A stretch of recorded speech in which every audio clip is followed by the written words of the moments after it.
Muy buena noche, muchas gracias por estar de nuevo con nosotros en Acción Positiva. Estamos hoy a muy pocos días, ya menos de un mes de las elecciones tan esperadas o no tan esperadas, tan deseadas o no tan deseadas, pero obviamente inciertas, preocupantes, llenas de altos y de bajos, más bajos que de altos, con una problemática legal muy fuerte. Ahora se agrega informática, es decir, hemos tenido de todo en este proceso eleccionario, pero sea como sea, el guatemalteco, con esa vocación democrática que tenemos, con ese deseo de construir un mejor país que siempre nos ha caracterizado, pues estaremos concurriendo de nuevo a las urnas. Las posibilidades por quién elegir son sumamente complicadas, pero por otro lado, a este momento ya hay hechos que ya han ocurrido, que en el proceso eleccionario recién pasado ya se consolidaron. Por ejemplo, el Congreso de la República, que es sumamente importante en un Estado de Derecho, ya tiene su configuración. El partido mayoritario es la UNE, la Unión Nacional de la Esperanza, con 52 diputados, ahora son 160. Paradójicamente, en vez de bajar el número, que era el gran clamor del pueblo de Guatemala, se sube ese número y ahora en vez de 158 son 160. Extraña las formas como manejamos la democracia en Guatemala. Pero el hecho es de que dentro de esos 160 diputados, 52 pertenecen al bloque de la UNE, que va a ser obviamente el más grande sin ser mayoritario. También están ya prácticamente consolidadas las alcaldías. En las alcaldías también la UNE resulta con 105 alcaldías, traía 69 en el periodo anterior y ahora consolida, digamos, esa fuerza territorial. En el Congreso, de tener 29 diputados, pasa a tener 52. La pelota aún está en el aire en el proceso que lleva a la segunda vuelta, que se corre el 11 de agosto, en el cual vamos a elegir al nuevo servidor que va a tener el puesto de presidente de la República de Guatemala. Y hago este señalamiento de que es un servidor, porque tiene que tenerlo claro quien salga electo. No es un rey, no es un emperador, es un servidor, que está dependiente de la fiscalización del pueblo y que por lo tanto no llega a un lecho de rosas. Y ya debemos de cambiar ese aspecto que se ha hecho de que prácticamente se les está dando una carta en blanco, sino que es alguien que va a ser sujeto de una fiscalización muy fuerte. Pero tenemos dos posibilidades. Voy a presentar a mi invitado porque creo que hablé demasiado yo solito. Así que, ingeniero Ramón Parellada, bienvenido a nuestro programa Acción Positiva. Muchísimas gracias. Es un gusto para mí estar aquí de nuevo, así que en lo que pueda ayudar, pues así lo haré. Bueno, usted nos ha ayudado mucho en el pasado, hemos tenido la oportunidad de compartir con usted desde aspectos económicos y aspectos de su formación profesional, su visión política y su visión analítica con el centro, el CES, que es una institución de tanto prestigio y contribución. Y ahora pues ya ve, ingeniero, estamos a menos de tener la oportunidad de ir de nuevo a votar. Hay dos opciones. Durante todo el proceso decía, miren, nadie sabe por quién votar ni nadie quiere a quién votar, pero al final tenemos dos candidatos. Tenemos a Sandra Torres, quien tiene un voto en la primera vuelta de un poco menos de 1 millón de votos, y a Alejandro Yanmatei, que tiene un voto de aproximadamente 600,000. Es decir, ellos son las dos personas que van a hacer para poder votar por ellos.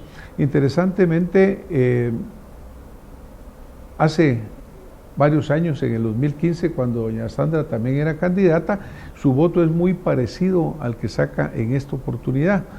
Un poco más de 1.100.000 votos en el 2015 en la primera vuelta contra casi 1 millón en esta. Me llama la atención el hecho que el voto es casi similar en número. Al contrario de lo que pasa en el Congreso, que pasa de 29 a tener 52 la UNE, en la presidencia el voto se mantiene. Alejandro Yanmatei mantiene también su voto. Él ha sido candidato 4 veces, una vez como candidato oficial, en la cual saca un poco más de 500,000 votos, casi lo que saca ahora. Como que las fuerzas están equilibradas en algún punto. ¿Cómo visualiza usted esta próxima elección, viendo, por un lado, un Congreso que ya está configurado, alcaldías ya configuradas, los candidatos? ¿Cómo ve usted las posibilidades matemáticas de los candidatos que vienen? Pues bueno, partiendo que en la elección entre Sandra Torres y Alejandro Yamateo tuvieron el 35%, 34-35% del total de los votos emitidos, es decir, incluyendo los votos en blanco y los nulos. De ese total ellos obtuvieron como un 34%. Es una cantidad muy baja realmente. Entre los dos. Entre los dos. Sí. Es decir, que el 66% de la población no votó por ellos. Algunos votaron blanco, otros nulo, otros votaron por otros candidatos. Por lo tanto... Y una gran abstención también. Sí, pero la abstención suele ser más o menos por ese rango, ¿verdad? No es que haya sido una gran... Normalmente el 40% suele no presentarse. Pero digamos, de los que se presentaron, el 64% no votó por ellos, el 66%. Esta es una cifra bien importante en el sentido que de esta gente, tomando en cuenta que Sandra tiene un 38% de voto negativo, es decir, de gente que nunca votaría por ella. Según las encuestas, la última encuesta de la Fundación Libertad, ella tiene un 38% que nunca votaría por ella.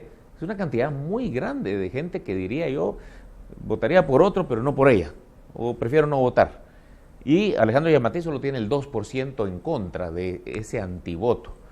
Pensando en eso y pensando en la segunda vuelta, yo creo que Yamateo podría llegar a ser el próximo presidente de Guatemala. Eso es la impresión que me da.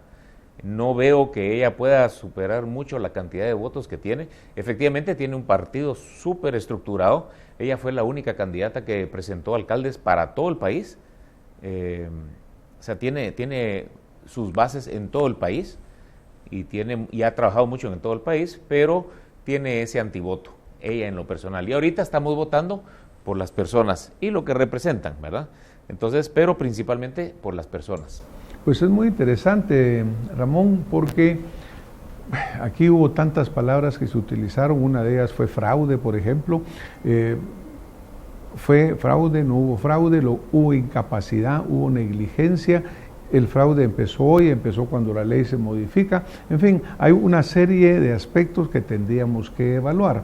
Nosotros hemos evaluado que parte de la respuesta en esto acá, o de la respuesta legítima, está, por ejemplo, cuando analizamos la UNE, es en este momento el único partido que tiene una presencia territorial fuerte e importante. Totalmente. Habían 26 partidos, van a desaparecer como 7, que milagrosamente lograron llegar a tener, por lo menos para poder constituirse en partidos políticos, el número de inscritos, ¿no?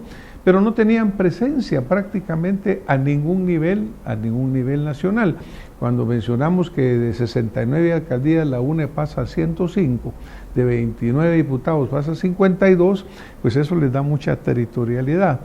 También vivimos en un Estado de Derecho, y yo cuando hablaba al principio hablaba de servidores públicos, ¿verdad?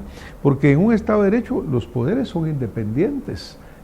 No depende uno del otro, interactúan, pero hay una independencia de poder.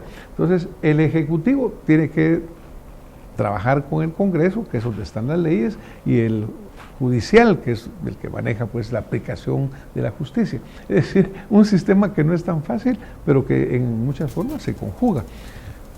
Pero para mí una lección importante es el hecho de que hay que reforzar la institucionalidad de las organizaciones políticas, porque en parte el resultado de la UNE se lo da 20 o más años de venir trabajando, de tener presencia, de tener candidatos en todos los municipios, y eso no lo podían tener la presidencia los otros. Exactamente, o sea que ya tenía algo que no tenían los otros. Recientemente el señor Peña Nieto en México hace unos comentarios sobre el gobierno de Andrés Manuel López Obrador, sin entrar a juzgar el gobierno de él o las declaraciones de Peña Nieto. Lo que yo rescato es el hecho que él señala la necesidad que habrá de reforzar la institucionalidad. Y eso que en México es un partido mucho más fuerte, pues el PRI de tantos años de existencia, el PAN. Pero lo que señala Peña Nieto es, dice, mire, nos ganaron arrasadoramente porque se perdió la institucionalidad. Como que en Guatemala los partidos políticos tienen que volver a fortalecerse, volverse verdaderos partidos políticos, ¿verdad, Ramón? Porque al momento han sido vehículos electorales. Había 26 Ubers ahí que estaban listos para salir a la carrera y obviamente era imposible que ninguno llegara porque tenían gasolina. Sí, bueno, pues efectivamente la ley electoral y de partidos políticos yo creo que ha favorecido a partidos grandes, consolidados y le hace muy difícil a gente nueva que trate de formar sus partidos y poder entrar a competir. Limita un poco la competencia. Pues eso lo podemos discutir en otro momento, pero es una opinión basada en los cambios que se hicieron. Y esto favoreció, pienso yo, a los partidos que ya existían, consolidadamente grandes. La UNE, como ya usted lo mencionó, tiene mucha experiencia en el poder, tiene unas bases enormes, ha trabajado mucho en el interior, ha estado en el gobierno, entonces conoce todo ese tema. Por eso es que sacaron muchos alcaldes también, pudieron colocar candidatos en todas las alcaldías posibles. Esos alcaldes contribuyeron con votos. Y esos alcaldes son líderes en sus áreas, en sus regiones, y ellos jalaron muchos votos. Definitivamente, por eso también obtuvieron bastantes diputados, porque muchos son diputados del interior y gente que eran líderes y conocidos en sus regiones. Ahora bien, sí siento que hay que hacer unas modificaciones a esta ley electoral y partidos políticos para ampliar la competencia, ampliar que no sea tan difícil para comités cívicos, partidos más pequeños, y de alguna manera en el futuro poder permitir que por nombre y apellido se pueda escoger a los diputados. Esto no se quiso pasar y es una pelea que sí hemos tenido nosotros en el Centro de Estudios Económicos desde hace rato, tratar de cambiar la ley en ese sentido. Yo creo que hay que persistir en esto, ¿no? Obviamente incluso el voto nulo, parte de lo por cual no caminó fue porque no decía que eran nuevos candidatos, sino que casi que repetía los mismos, ¿no? Concuerdo con usted, hay que reformar esa ley electoral y de partidos políticos, pero yo también creo que lo importante acá es algo que hablábamos antes de entrar aquí ante las cámaras.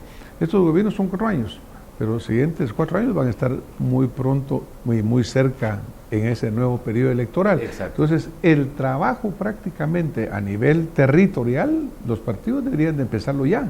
No empezarlo 3 meses antes de las elecciones.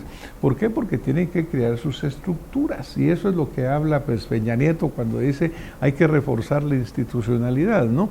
Así que yo creo que las elecciones hay que aprenderlas de los dos lados, es decir, la ley mala hay que modificar, pero también el sistema deja lecciones y es decir, la democracia tiene que fortalecerse, fortaleciendo los ciudadanos, a la ciudadanía y realmente creando instituciones políticas fuertes que de veras representen, que tengan raíces en las comunidades, que de ahí nazca el poder que realmente de ahí está naciendo.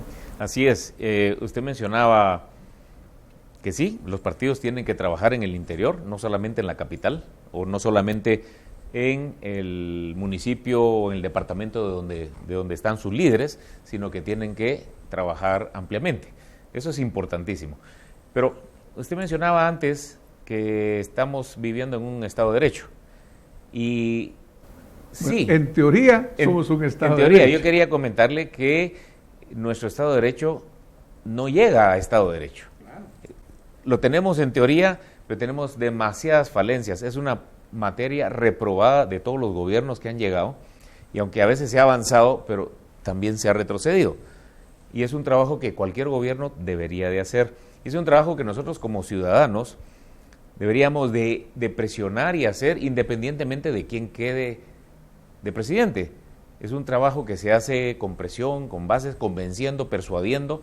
Y, por ejemplo, a mí se me viene a la mente que para poder fortalecer el Estado de Derecho y que se defiendan los derechos a la vida, a la libertad y a la propiedad, o sea, no podemos permitir que la gente sea extorsionada todo el tiempo, que tengan que dejar sus casas para irse a vivir a otro lado, que tengan que irse a Estados Unidos porque los amenazan de muerte a ellos y a su familia, que tengan que renunciar a sus trabajos porque de pronto les están extorsionando. o que, dejar por sus ejemplo, hogares. que tú tienes tu finca y te invaden y toda la plantación que tienes te la destruyen, toda esa riqueza destruida. O sea, todas esas invasiones no se pueden permitir, esos bloqueos no se pueden permitir. O sea, el respeto a la vida, a la propiedad y a la libertad son fundamentales para poder construir un verdadero Estado de Derecho. Tampoco es justo y no funciona en un Estado de Derecho que la justicia no sea igual para todos. La misma vara tiene que medir a todos. Rico, pobre, mujer, hombre, extranjero, guatemalteco. No puede haber una forma de medir a uno y a otro de una forma y a otro no. Políticos igualmente, empresarios igualmente. Hemos visto un montón de discrepancias a la hora de decir quién ya tiene antejuicio y quién no tiene. Entonces sentimos, hay una percepción de que la justicia está politizada. Ese es uno de los temas más graves que tiene este país. Y acuérdese que se dice que cuando la política entra en la justicia sale por la ventana. Exactamente. La destruye prácticamente. Y entonces algunos candidatos con un montón de juicios y con denuncias se les deja participar y a otros no. Por ejemplo, esa percepción ha caído muy mal a toda la población. Ambos candidatos finalistas en este momento, ambos han tenido procesos o tienen procesos pendientes, pero no se pendientes. procesan por sus antejuicios o sus protecciones políticas. El tema es que una de las cosas que tenemos que hacer los guatemaltecos es presionar para cambiar el sistema de justicia y la elección de jueces y magistrados, fiscales, procuradores, etcétera. ¿Cómo hacer eso? De todos los candidatos que califiquen y que califiquen objetivamente, podríamos decir que podríamos contratar 3 empresas famosas de buen nombre de reclutamiento de recurso humano y que califiquen, y si las 3 calificaron positivamente a los candidatos, ese pasa a una lista de la cual por sorteo saldrán los escogidos, no porque el que tiene mayor puntos o menor puntos. ¿Por qué? Porque esto de los puntos es muy relativo. A veces hay temas subjetivos en las calificaciones que hacen las comisiones. O las varían a voluntad, ¿no? Y se varían de voluntad. Y al final no tiene que ser ni el Congreso el que tiene que escoger, ni el presidente el que tiene que escoger, ni una terna ni nada. De sorteo se escogen, independientemente de ideología y todo. El que ya calificó, calificó. Y entonces yo siento que de esa forma se va a eliminar o se disminuye la politización de la justicia, que es algo que nos está haciendo mucho daño. No podemos tener un Congreso o un presidente que tenga cooptado el sistema de justicia, porque entonces realmente la corrupción crece, las cosas se hacen mal y no funciona. La justicia se vuelve parcializada y una justicia parcializada no es justicia.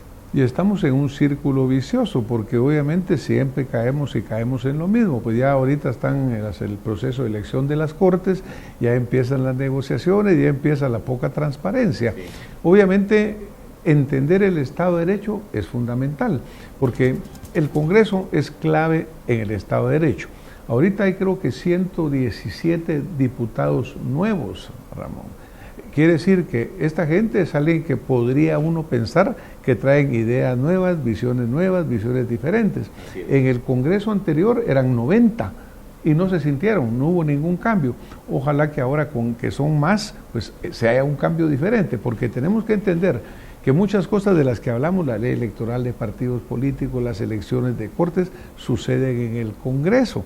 Y si hay que modificar eso, tendrá que suceder en el Congreso. Exacto. Por eso es importante partidos políticos institucionales y fuertes, no vehículos electorales, para que reflejen una visión política. Digamos, ustedes tienen un partido político que se llama X, pero ese partido refleja el pensamiento de un grupo, de un colectivo de gente. Pero en este momento no, mire, me subo a este carro porque me lo prestan para correr la elección, no llegó el carro, pues se va el carro por un lado, se pierde, se arruina y no pasó nada. Cuando llega un candidato al Congreso, todavía se cambian de bancadas, hay un poco más de limitación, pero no llegan con un posicionamiento ideológico claro. Tenemos mucho que caminar todavía, Ramón. Pero por otro lado... Bueno, solo un comentario. A mí me encanta que el Congreso no tenga una mayoría de un solo partido. No, eso es excelente. Al contrario, el que llegue presidente va a tener un Congreso en contra, dividido, y yo siento que es mejor, porque así le cuestionan al presidente, al Ejecutivo, y hay una mayor división de poderes. Eso Esto es para mí excelente. es ideal. Cuando hay un Siempre ejecutivo que tiene los diputados lleguen y que lleguen con conocimiento, que tengan experiencia. Porque muchos si de no, los nuevos que llegaron, yo conozco algunos que realmente es un lujo para Guatemala tener algunos de los que llegaron. y es una esperanza que así sea, qué bueno, ¿no? Sí. Porque obviamente como cualquier organización, el Congreso tiene su forma de caminar, tiene su protocolo. Yo me recuerdo a algún candidato alguna vez que estaba en el Congreso y resulta que como a los 6 meses de estar ahí no tenía ni dónde sentarse porque no sabía ni cómo gestionar, ¿verdad? Sí, hay un aprendizaje. Y obviamente hay una serie de diputados que han estado ahí por muchos años. Hay personal en el Congreso que a lo mejor muchas veces son los que realmente manejan la cocina. Tal vez usted cree que es el dueño y es el cocinero. Sí. Y acuérdese que el Congreso es un lugar donde hay un sindicato sumamente fuerte y que también influye muchísimo en la operación del Congreso. Es decir, mucho que caminar hacia tener un Estado de Derecho que sea realmente lo que nosotros queremos, que nos garantice esa justicia, esa equidad, que el Ejecutivo puede hacer los planes que lleva. Me quedé un rato titubeante porque iba a decir implemente sus programas, pero en este momento ninguno de los candidatos realmente ha propuesto un programa a 20 años, a 25 años, todas son promesas electorales, ¿no? Mire que la bolsa solidaria, mire que el fondo social, pero son más que todo demagógicos, Realmente populistas. las propuestas estas de bolsa solidaria y es un proyecto súper especial que nos saque a todos de la pobreza. Esto es puro populismo, esto no es realmente lo que se necesita. Para mí la función principal, prioritaria del gobierno es seguridad y justicia y fortalecer el Estado de Derecho. Si hay un sistema que podamos realmente permitir que los derechos individuales a la vida, a la propiedad, a la libertad se respeten irrestrictamente y que la justicia funcione igual para todos, esa es la igualdad que tenemos que buscar, una justicia igual para todos. Si esto lo logramos resolver, y esto los ciudadanos tenemos que presionar independientemente de quienes queden de diputados, y tenemos que seguir trabajando, propuestas hay, sobran propuestas que han tratado de hacer estas modificaciones, pues si logramos esto, yo creo que habremos ganado el 90% de la lucha contra la pobreza y contra el crimen en este país. Obviamente nosotros tenemos que tener un crecimiento económico equitativo, porque si no tenemos eso, si no hay creación de fuentes de riqueza, obviamente no vamos a parar, no habrá equidad, no habrá igualdad, pero necesitamos ese Estado de Derecho que usted habla, en el cual tengamos justicia justa y que tengamos... Yo leía un artículo que usted publica, dice por 4 veces o 4 años estamos repitiendo muchas veces el mismo tema porque ustedes lo han señalado muchas veces, lo han comentado y sin embargo no sucede nada. Gatopardismo, ¿verdad? Aquí se cambia todo para que no cambie nada. Es que hemos tenido gobiernos de buscadores de rentas, gente que ha llegado al gobierno a saquearlo, gente que llega a hacer negocios. Esta es la triste realidad, no gente que llega realmente a hacer lo que tiene que hacer. Y la función principal, si solamente se concentraran en seguridad y justicia, si arregláramos eso, el crecimiento económico viene por añadidura y todo lo demás. No hace falta andar ofreciendo bolsas solidarias, esa no es la forma de resolver la pobreza. Primero, seguridad y justicia y estabilidad para que la gente pueda venir y que puedan venir más inversiones al país y eso va a hacer que haya más crecimiento económico, no con equidad, simplemente con más oportunidades para todos, porque eso de equidad en crecimiento económico no existe.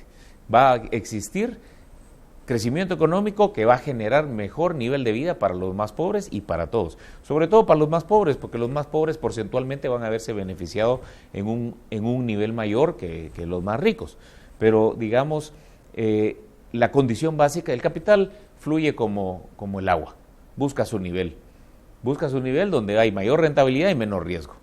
Pero en este país, con el riesgo tan alto de que un día te invaden o que te atacan o te extorsionan o te amenazan. O cambian las leyes. O cambian las leyes, no quieres estar en un país. Vuelan las golondrinas. Y el capital dice, el capital es muy inteligente, los dueños del capital dicen, bueno, yo mientras no haya esta estabilidad no vengo a este país.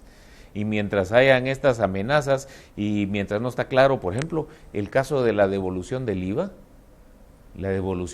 se le metió una demanda a todos los exportadores, una demanda que no tenía razón de ser.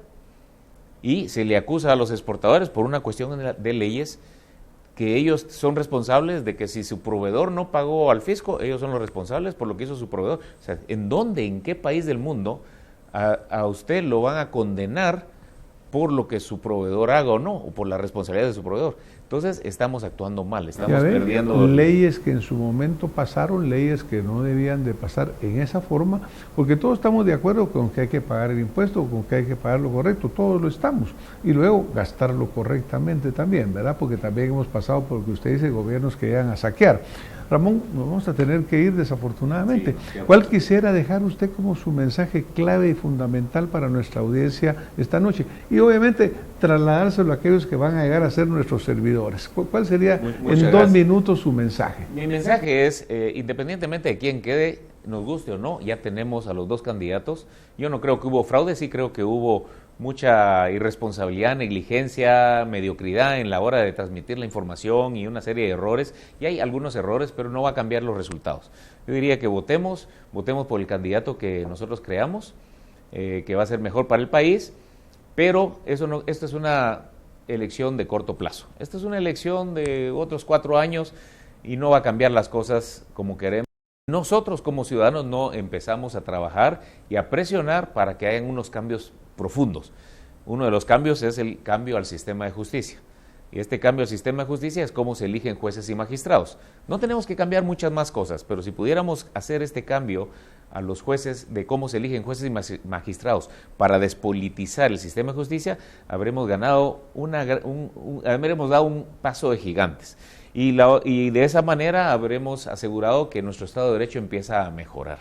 Yo pienso que por ahí va, ese sería el mensaje para el guatemalteco. No nos desesperemos con estos resultados y porque no fue nuestro candidato, sino vayamos adelante, luchemos. Sí, estamos indignados, podemos protestar y todo, pero hay mucho por hacer, y no solamente es con las elecciones, sino a través de otros mecanismos, otros sistemas de protestas o otros sistemas de haciendo propuestas que vayan al Congreso, propuestas de cambios, reformas, y con esto yo creo que podemos avanzar mucho. Yo creo que lo que usted nos menciona es muy, muy importante, Ramón. Primero son 4 años, que cuando uno siente ya pasaron. Luego, obviamente, la falta de programas a largo plazo, que es que repetimos y repetimos, pero nunca hay, ¿verdad? Cada quien llega con su oferta demagógica en el momento, con la que le vende usar el oído a la gente y después hace lo que quiere de todas maneras. Así es. Entonces nosotros tenemos que tener esa institucionalidad política que verdaderamente haga planteamientos de visión de largo plazo, que aseguren ese Estado de Derecho, que permitan ese crecimiento. Mire, ya no logramos tocar tantos temas, la migración, por ejemplo, nunca se va a detener la migración si no creamos riqueza, si no creamos oportunidad, por más que pongan al ejército completo en la frontera, el mexicano y el gringo, no va a pasar. Ramón, nos vamos a tener que ir desafortunadamente, pero lo invitamos para el próximo programa. Vamos a seguir platicando con usted acá. Cuando quiera, me da un gran gusto. Gracias, Ramón. Muchas gracias por haber estado con nosotros esta noche. Hoy el ingeniero Parellada nos ha dejado enseñanzas sumamente brillantes e importantes. Nosotros sigamos construyendo Guatemala, tengamos fe en este país, trabajemos muy duro por él y van a ver que juntos vamos a hacer un cambio importante. Muy buenas noches, hasta la próxima semana con más Acción Positiva. Gracias.